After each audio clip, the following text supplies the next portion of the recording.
l'art-thérapie, l'art au service du soin. Moyen d'expression et moteur de transformation, l'art-thérapie a pour intention d'apaiser et de restaurer un équilibre psychique. Métier carrefour entre art et soin, il est pratiqué par des art-thérapeutes aux approches aussi plurielles que singulières. Cette deuxième série intitulée Portrait d'art-thérapeute propose d'aller à leur rencontre, de découvrir leur parcours, leurs méthodes et ce qui les anime. Conversations et échanges avec des profils atypiques. Aujourd'hui, nous recevons Christine Petitpas, art-thérapeute par les arts plastiques, qui est sur Perpignan. Passionnée par l'art depuis son plus jeune âge, elle l'a étudié, pratiqué, enseigné et aujourd'hui partage ses bienfaits en le transformant en véritable moyen d'expression accessible à toute personne se tournant vers l'art-thérapie. Dans son parcours que nous allons aborder ensemble aujourd'hui, elle a opté pour la formation à l'Institut Rhapsody de Bruxelles, privilégiant ainsi une approche créative, plurimodale, un solide apprentissage des psychopathologies et les moyens de trouver la véritable art-thérapeute en elle. Elle est également référente régionale pour l'Occitanie pour le SFAT, syndicat français des arts-thérapeutes, depuis 1 an. Bonjour Christine, alors je suis ravie de te recevoir aujourd'hui et je vais commencer avec ma première question de démarrage pour ces entretiens portraits. Quelle est ta définition de l'art-thérapie ? C'est un terme assez difficile à définir. Alors oui, en effet, c'est ma définition par rapport à mon expérience et à ma pratique et à toutes les expériences que j'ai cumulées finalement. J'arrive du coup aujourd'hui à pouvoir dire que l'art-thérapie, finalement est basée sur l'art, forcément, c'est dans le terme, qui est devenu un outil. Et cet outil me sert à construire une incitation, une invitation. C'est un outil, en fait, pour animer, nourrir, notre créativité. Et le point de départ, en fait, c'est le patient, c'est la personne qui s'adresse à moi. Et il amène un contenu. C'est lui, le contenu de la thérapie est en lui. Et moi, je rebondis avec mes outils créatifs, je lui prête mes outils.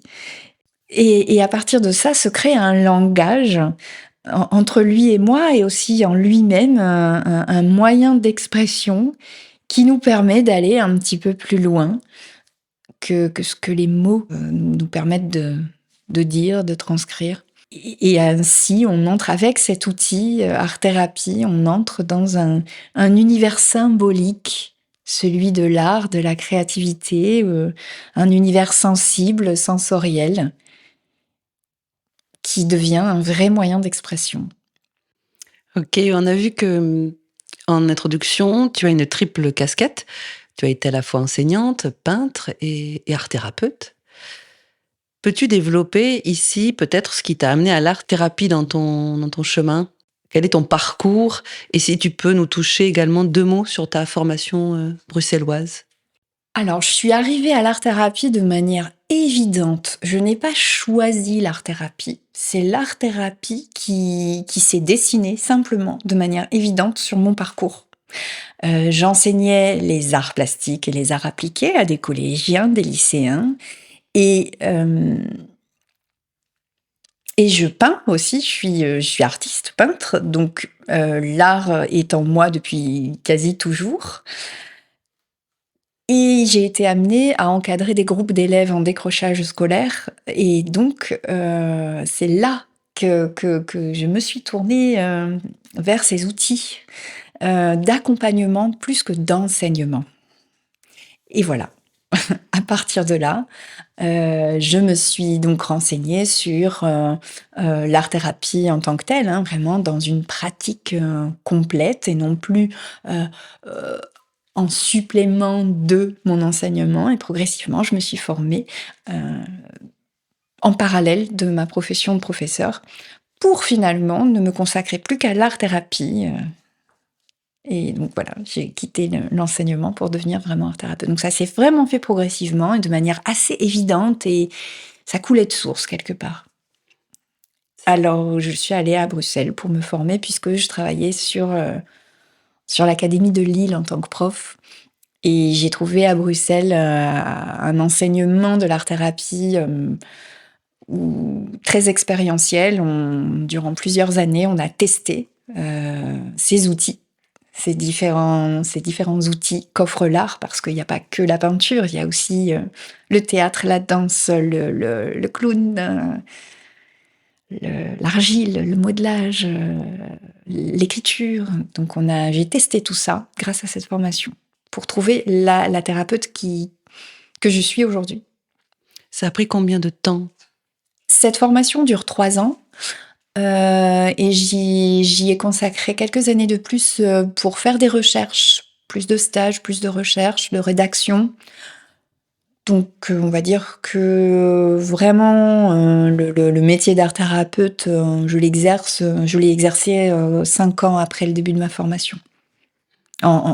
Réellement, disons que je me sentais prête aussi à Hmm. l'exercer. Oui, oui, Il c'est m'a ça. fallu ce temps pour étudier. Oui, c'est un cheminement avant Oui, pour arriver à accompagner des personnes.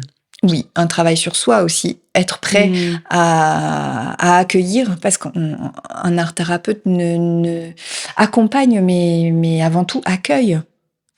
Parce que, hein, le patient porte en lui le contenu de la séance finalement, donc il faut accueillir ça et donc c'est une démarche, une posture très particulière et grâce à cette formation, j'ai même abordé la phénoménologie. On est allé assez loin dans la recherche de soi, du thérapeute qu'on est et de méthodes qui venaient de nous finalement et pas d'un enseignant.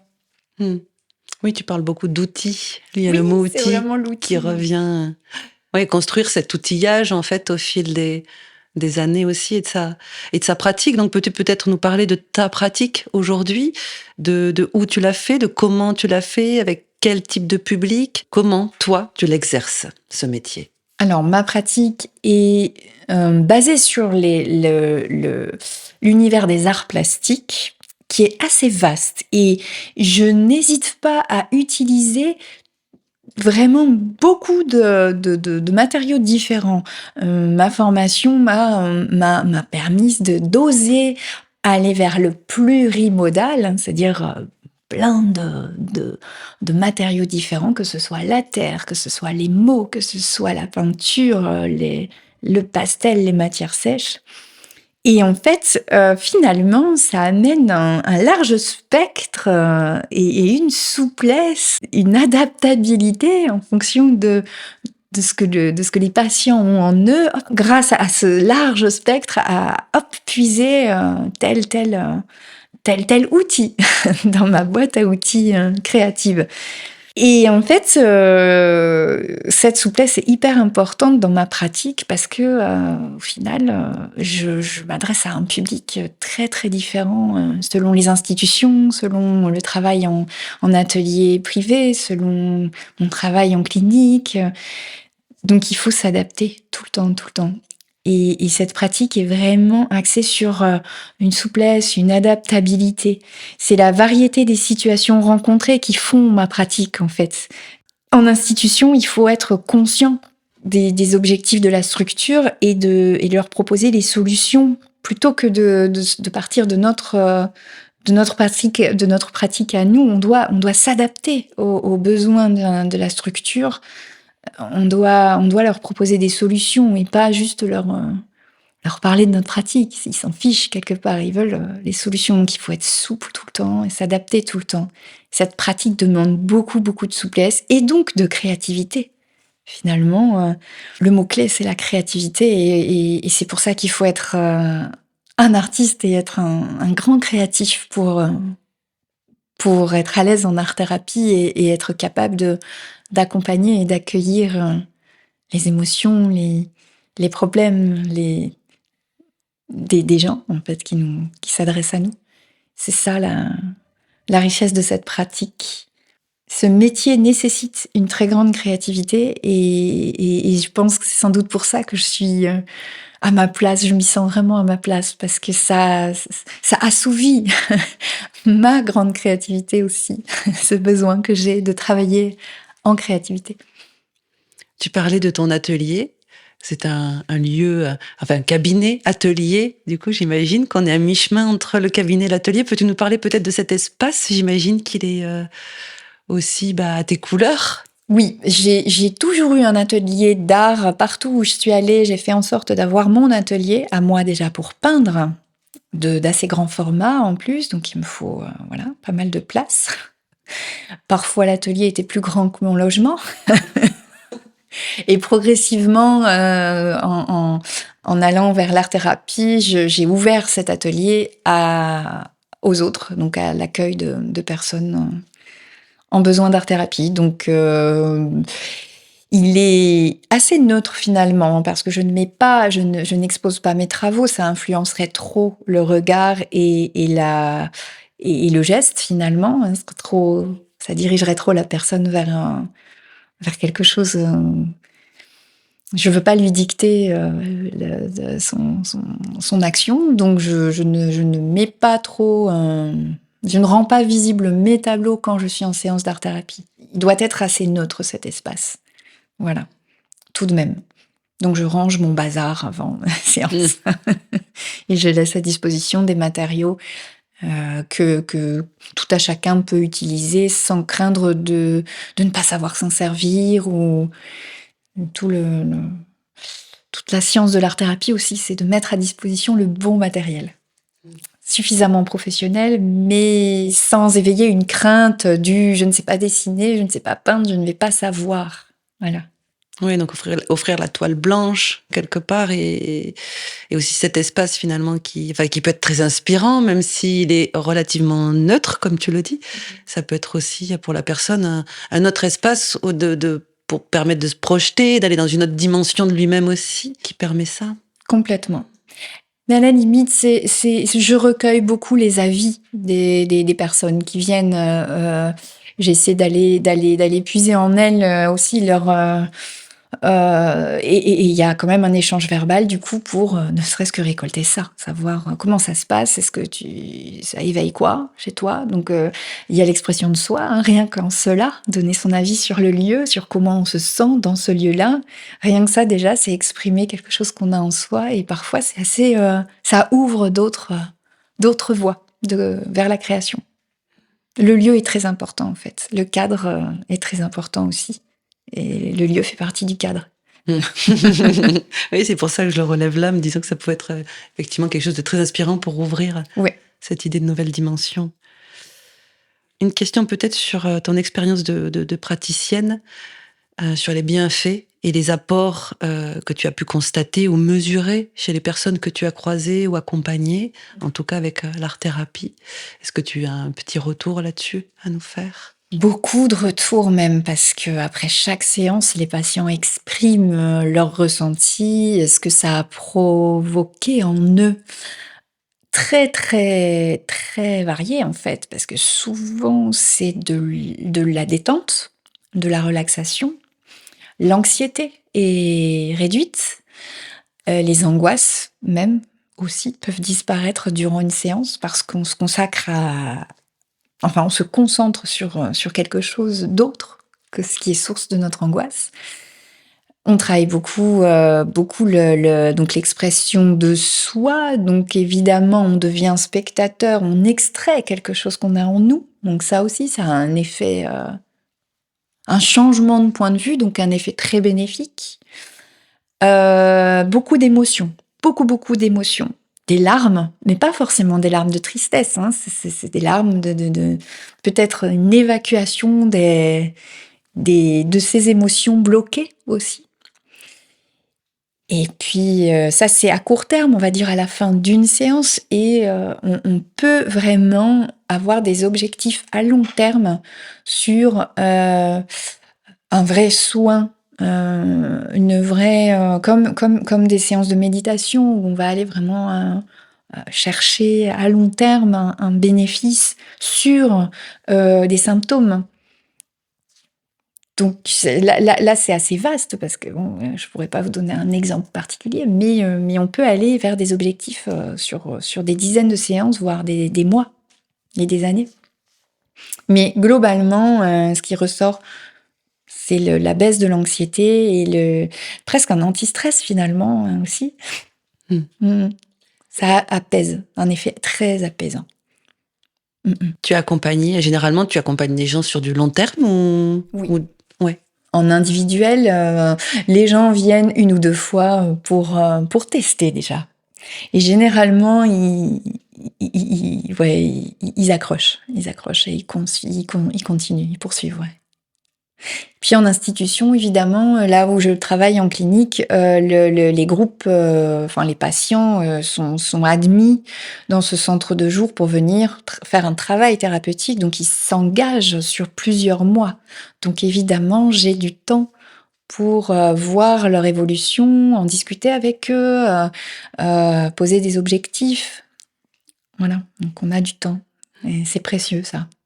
Ouais, c'est une des clés Ouais. aussi dans les accompagnements. Ouais. Alors, comme je le disais en introduction, tu fais partie du syndicat français des arts thérapeutes. Tu es la référente régionale niveau Occitanie. Et j'aimerais qu'on aborde le sujet de l'art-thérapie de nos jours, de comment elle est perçue, que ce soit par les professionnels, les familles, dans notre contexte actuel. Et que tu nous parles de ce travail de reconnaissance, de ce métier d'art-thérapeute que vous menez justement au sein du syndicat.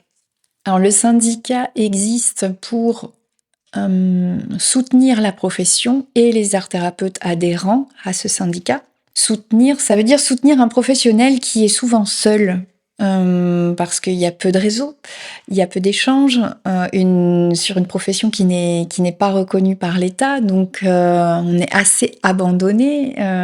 Il y a le mot art aussi, ça fait peur le mot art, même aux organismes administratifs. Donc on se retrouve assez seul. Donc ce syndicat a pour premier but de soutenir les professionnels. Et dans un deuxième temps, il travaille enfin disons des commissions de travail existent pour faire reconnaître le métier auprès de l'État. Et nos régions, nos grandes régions, ont une mission, disons, de rapporter au conseil qui se trouve plutôt sur Paris, de ce qui se passe en région en fait. Donc on récolte nous, on fédère, nous, quand je dis nous, c'est les responsables, les représentants de région, pour moi l'Occitanie. On récolte finalement les témoignages, on partage entre art thérapeutes nos difficultés, nos actions, nos idées, et on rapporte ça, le représentant rapporte ça au conseil du syndicat. Et cette profession gagne à être connue et à être... parce que les institutions, les particuliers, les familles ne savent pas qu'elles ont près de chez eux à disposition un art thérapeute qui peut leur apporter tant de bonnes choses, tant de clés pour déverrouiller plein de soucis qu'ils ont. Du coup, faire connaître, c'est avant tout que la profession soit reconnue. Donc, il faut qu'on travaille ensemble, art thérapeutes, unissons-nous en fait pour faire reconnaître la profession. Plutôt que de travailler chacun de son côté, essayons de se fédérer pour rendre cette profession plus visible. Oui, parce qu'elle est plurielle, comme tu disais, il y a beaucoup d'art-thérapeutes avec leurs pratiques. Il y a les art-thérapies et il faut que chaque personne qui en ressente le besoin puisse aller chercher la thérapie qui lui convient. Par quel moyen d'expression? La danse, les arts plastiques, le théâtre, et il y a tout ça. Mais les gens ne le savent pas. Donc, le premier rôle du syndicat, c'est de porter ces informations-là, de faire savoir que ça existe par des termes clairs et clairs pour tout le monde, quoi. Parce que l'art-thérapie, en fait, pour l'instant, ça n'est pas suffisamment clair, je pense aussi, pour les personnes. Oui, des personnes, même les institutions, j'imagine qu'il y en a qui n'utilisent pas forcément ces pratiques. Ouais. Pour terminer, alors aurais-tu une citation, une phrase clé qui fait sens pour toi dans le travail de l'art-thérapie? Alors, je pense à une patiente. Donc, je vais lui emprunter ces mots. Elle me dit, et je trouve ça tellement représentatif, Elle me dit: «Mais en fait, on a tous les outils, on les a en nous. C'est juste qu'on sait pas s'en servir». Et je crois que c'est ça. L'art-thérapie, les arts-thérapies nous permettent de mettre, de nous révéler, en fait, de révéler tous les outils qu'on a en nous et d'apprendre à s'en servir. Voilà, prendre confiance en soi, et avancer. Et tout est en nous et il suffit simplement d'en prendre conscience. Voilà. J'utilise ces mots, les mots de cette patiente parce que je trouve que c'est tellement ça. C'est en nous, mais on le sait pas. On va faire nos boîtes à outils alors. Merci beaucoup Christine et j'espère à bientôt. Merci Marie. Je vous remercie pour votre écoute et si vous avez aimé ce podcast, je vous invite à vous y abonner. Je vous dis à bientôt pour de nouvelles rencontres animées.